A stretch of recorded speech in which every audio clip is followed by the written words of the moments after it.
ওরা সবাই কেমন আছেন? আশা করি সবাই ভালো আছেন।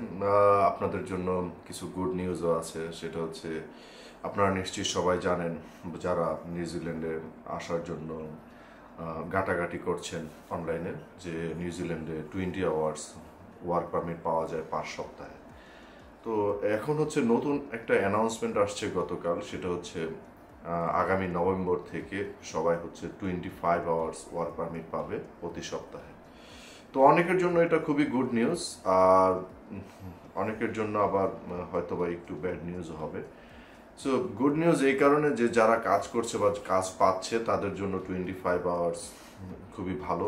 তারা 25 আওয়ার্স কাজ করতে পারবে এখন থেকে প্রতি সপ্তাহে। আর এটা হচ্ছে নতুন স্টুডেন্ট ভিসা নিবে তাদের জন্য।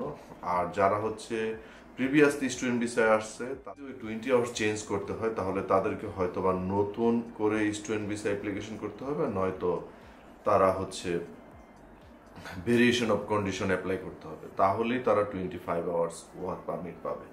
আর এই ওয়ার্ক পারমিট পেতে হলে আপনারা হয়তো বা আগেই জানেন, যারা হচ্ছে 30 সপ্তাহ বা তার বেশি সময়ের জন্য স্টাডি করতে নিউজিল্যান্ডে আসে, তারাই শুধু সেই ওয়ার্ক পারমিটটা পাবে। তো 30 সপ্তাহের কম হলে তারা পাবে না। যারা নতুন স্টুডেন্ট আসছেন তাদের জন্য কোনো কস্ট ছাড়াই, আগের কস্টেই, মানে আগের সেম কস্টেই, যে স্টুডেন্ট ভিসার কস্টেই তারা 25 আওয়ার্স পেয়ে যাচ্ছেন। আর যারা পুরাতন স্টুডেন্ট অলরেডি চলে আসছেন তাদের ক্ষেত্রে তাদেরকে যখন হয়তো তাদের ভিসা রিনিউর জন্য ওয়েট করতে হবে, অথবা তারা ভিসা চেঞ্জ করতে হবে, সেটা হচ্ছে ভেরিয়েশন অফ কন্ডিশনটা চেঞ্জ করতে হবে, অথবা নতুন করে স্টুডেন্ট ভিসা অ্যাপ্লিকেশন করতে হবে, যাতে করে তারা 25 আওয়ার্স ওয়ার্ক পারমিট পেয়ে যায়। এই 25 আওয়ার্স ওয়ার্ক পারমিটের ক্ষেত্রে আরও কিছু সমস্যা হচ্ছে। সেটা হচ্ছে নিউজিল্যান্ডে যেটা হয় এখন, জবের খুবই কম্পিটিটিভ মার্কেট, মানে জব খুবই কম। তো সেক্ষেত্রে হচ্ছে জব পেতে অনেক সময় লাগতেছে। আর 20 আওয়ার্স হওয়ার ক্ষেত্রে এরকম হয়েছে যে 20 আওয়ার্স হইলে অনেক স্টুডেন্ট কাজ করতে পারতো। এখন যখন 25 আওয়ার্স হচ্ছে, তাইলে আরেকটা স্টুডেন্টের অংশটুকু ওই 5 আওয়ার্সও ওই আরেকটা স্টুডেন্ট নিয়ে নিচ্ছে। তো সেক্ষেত্রে আরও জব কমে যাবে। সেদিকে একটু সাবধানতা অবলম্বন করতে হবে। তবে জেনে রাখবেন, নিউজিল্যান্ডে কিন্তু কাজ করে হচ্ছে টিউশন ফি দেওয়াটা খুবই টাফ, খুবই টাফ। হয়তো বা কাজ করে আপনি আপনার লাইফ লিভিং করতে পারবেন, কিন্তু টিউশন ফি জোগানোটা এটা এক্সট্রিম।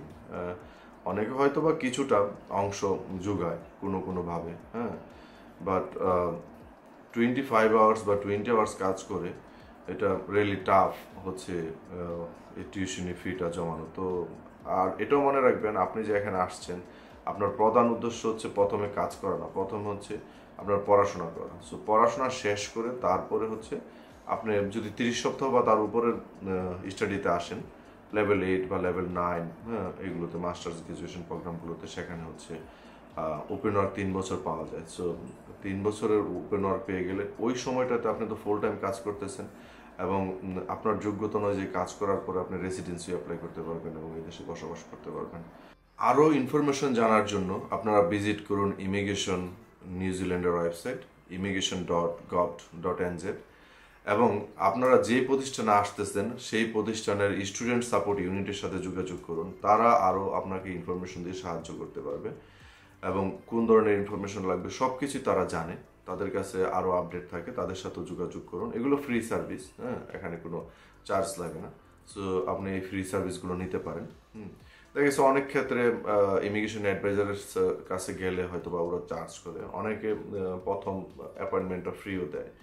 তো সেক্ষেত্রে যারা ফ্রি দেয় সেগুলোর সাথে আলোচনা করতে পারেন। তবে ইউনিভার্সিটির সাথে আগে ভালো করে আলোচনা করুন, ইনফরমেশন জানুন, ইমিগ্রেশন ওয়েবসাইটে ঘুরুন, হ্যাঁ, গুগলে সার্চ করুন, দেখুন কি কি আছে, হ্যাঁ, ইনফরমেশন যাচাই বাছাই করে ডিসিশন নেবেন কি করবেন। কারো কথায়, মিষ্টি কথায়, হ্যাঁ, ডিসিশন নেবেন।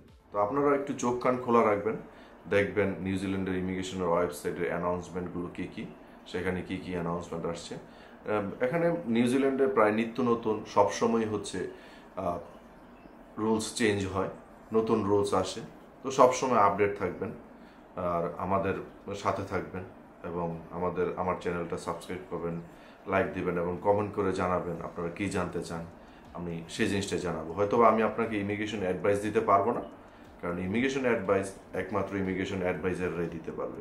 তো নিউজিল্যান্ডে এখন অনেকগুলোই বাংলাদেশি ইমিগ্রেশন অ্যাডভাইজার আছে, প্লাস অনেক সলিসিটর আছে, ব্যারিস্টার আছে। তাদের সাথে আপনারা কমিউনিকেশন করতে পারেন যদি আপনাদের অ্যাডভাইস দরকার হয়। নিউজিল্যান্ডে আপনার শিক্ষা জীবন, কর্মজীবন এবং বসবাসের জীবন সফল এবং সাফল্যমণ্ডিত হোক, সে আশা ব্যক্ত করে আজকে এখানেই রাখছি।